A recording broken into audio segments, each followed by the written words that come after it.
एक बार एक किसान परमात्मा से बड़ा नाराज हो गया। कभी बाढ़ आ जाए, कभी सूखा पड़ जाए, कभी धूप बहुत तेज हो जाए, तो कभी ओले पड़ जाए। हर बार कुछ ना कुछ कारण से उसकी फसल थोड़ी खराब हो जाती थी। एक दिन बड़ा तंग आकर उसने परमात्मा से कहा, देखिए प्रभु, आप परमात्मा हैं, लेकिन लगता है आपको खेती बाड़ी की ज्यादा जानकारी नहीं है। एक प्रार्थना है कि एक साल मुझे मौका दीजिए, जैसा मैं चाहूँ वैसा मौसम हो, फिर आप देखना मैं कैसे अन्न के भंडार भर दूंगा। परमात्मा मुस्कुराए और कहा, ठीक है, जैसा तुम कहोगे वैसा ही मौसम दूंगा, मैं दखल नहीं करूंगा। किसान ने गेहूं की फसल बोई। जब धूप चाही तब धूप मिल गई, जब पानी चाही तब पानी मिल गया।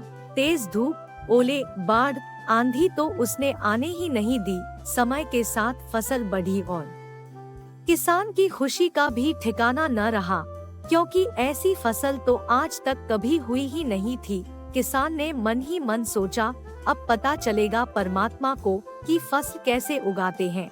बेकार ही इतने बरस हम किसानों को परेशान करते रहे। फसल काटने का समय आ गया। किसान बड़े गर्व से फसल काटने गया, लेकिन जैसे ही फसल काटने लगा, एकदम से छाती पर हाथ रख कर बैठ गया। अरे ये क्या, गेहूं की एक भी बाली के अंदर गेहूं नहीं थी, सारी बालियां अंदर से खाली थी। बड़ा दुखी होकर उसने परमात्मा से कहा, प्रभु ये क्या हुआ? तब परमात्मा बोले, ये तो होना ही था। तुमने पौधों को संघर्ष का जरा सा भी मौका नहीं दिया, ना तेज धूप में उनको तपने दिया, ना आंधी ओलों से जूझने दिया, उनको किसी प्रकार की चुनौती का एहसास नहीं होने दिया। इसीलिए सब पौधे खोखले रह गए। जब आंधी आती है, तेज बारिश होती है, ओले गिरते हैं, तब पौधा अपना अस्तित्व बचाने का संघर्ष करता है, और इस संघर्ष से जो बल पैदा होता है वो ही उसे शक्ति देता है, ऊर्जा देता है, जिसकी वजह से उसके अंदर नए बीज पैदा होते हैं। उसी तरह जिंदगी में भी अगर संघर्ष ना हो, चुनौती ना हो, तो आदमी खोखला ही रह जाता है, उसके अंदर कोई गुण नहीं आ पाता।